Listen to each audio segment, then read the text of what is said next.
اهلا بيكم مع ام احمد، ودلوقتي هنعمل طريقه الملبن بالجيل.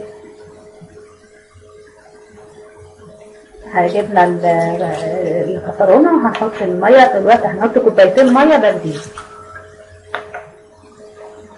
ميه باردة، و3 كوبايات سكر،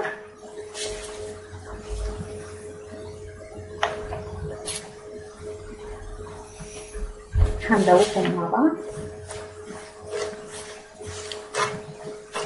وهنحط 3 معالق نشا.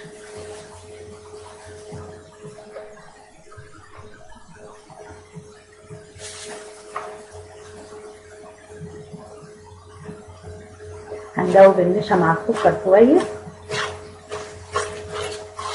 على البارد، مش على ميه، مش هنحطهمش على النار عشان النشا ما يكلكعش مننا.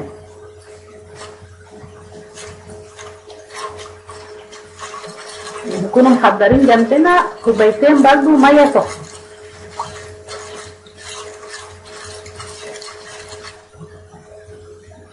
نحط المعلقه الثالثه، بعد كده هنرفعهم على النار. الميه اللي هنحط الكوبايتين الميه السخنه، وندوب هنا الجيلاتين. هنحط معلقتين جيلاتين كبار، ندوبهم كويس في الميه الدافيه.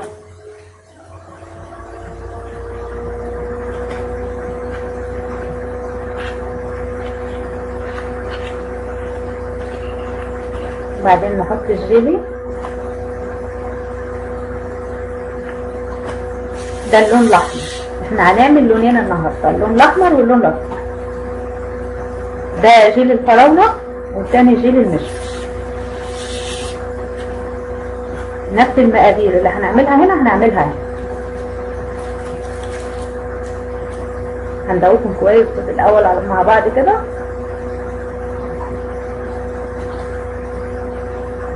وبعدين ننزل بيهم على النشا والسكر اللي احنا حطيناهم على النار، وطبعا نقلب كويس. ولو انت ايدك مشغوله بحاجه تانيه وطي البوتاجاز.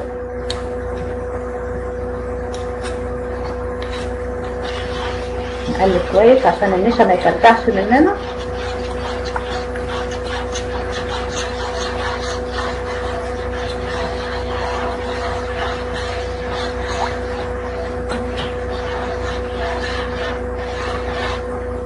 هنعمل بقى اللون التاني نفس القصه. حطينا كوبايتين الميه اللي على النار على الميه البارده، وحطينا فيها السكر والنشا، وهنا دوبنا في الميه الدافيه الجيلاتينه والجيل. هندوبهم كويس في الميه الدافيه. طبعا الجيلاتينه ما تنفعش تدوب في ميه بارده، لازم ميه سخنه هي والجيل.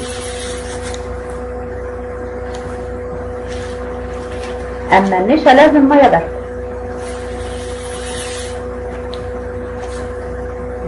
مع بعض كويس.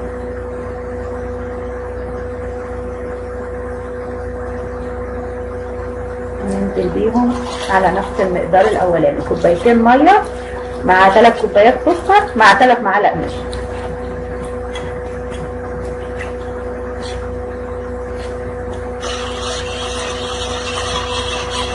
مع التقليب بقى المستمر كده على النار عشان ما يكلكعش مني.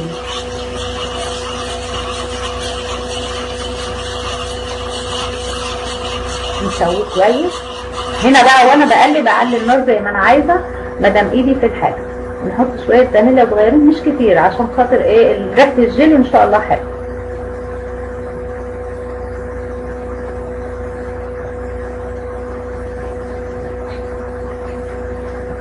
وهنا هنحط على هنا نص كوبايه سوداني مجروش، وفي نفس الطريقه هنا برضو نص كوبايه سوداني مجروش، وهو لسه ما استواش كده. ونقلب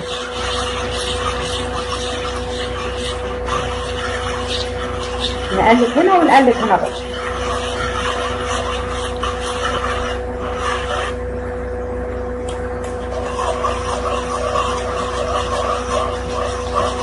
هو كده بدأ ياخد شوية قوام.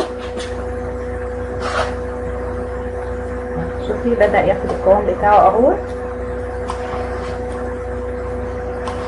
طبعا ده من النشا. هنا كمان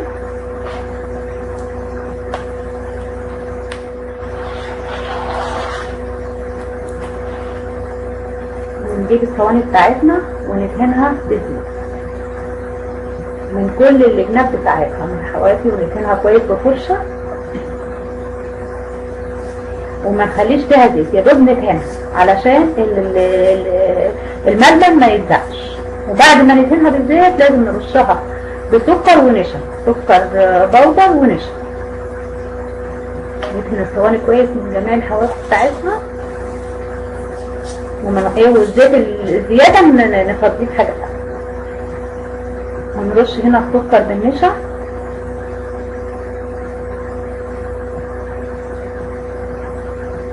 ولو حابه تحطي سكر سنترافيش حطي.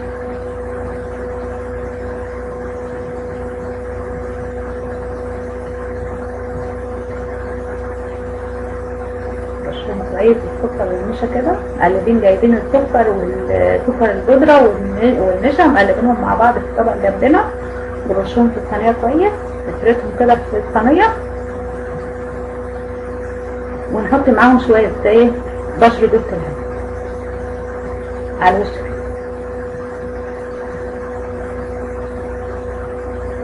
طبعا عشان الملبن ما يلزقش معانا في الصينيه بتاعتنا. وننزل كده بالملبن. طبعا شايفين ده القوام بتاعه.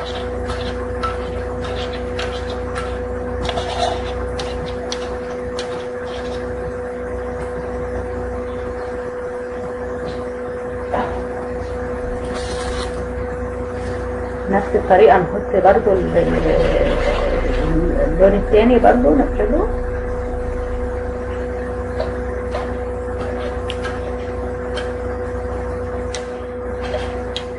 برضو نرش على الوش بتاعه بعد ما فردناه كده برضو شوية سكر وشوية نشا برضو من اللي معانا على الوش كده.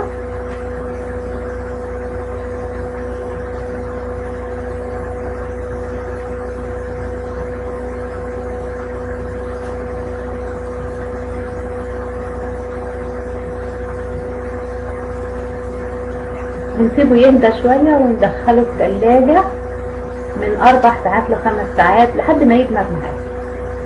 سيبه على رخامة كده لما يهدى شوية، لأنه طبعا لسه دافي زي ما انت شايفة كده. وبعد ما يهدى خالص ويبرد كده ندخله الثلاجة، ما نحطوش في الثلاجة وهو صافي.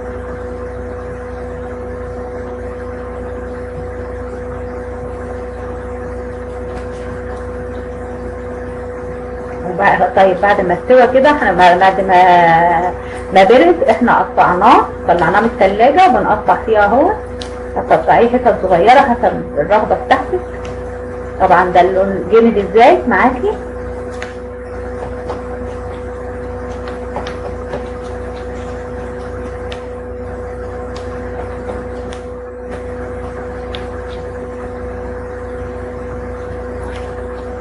تقطعيه زي ما انت عايزه، مستطيل مثلثات زي ما انت عايزه قطعيه.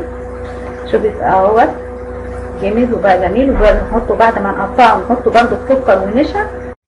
وده الشكل بتاعه بعد ما قطعناه. بالهنا والشفا، ويا رب يعجبكم. واعملوا لي لايك وشير، ولو لكم اي وصفه اكتبوها لي اسفل الفيديو. وسلام عليكم.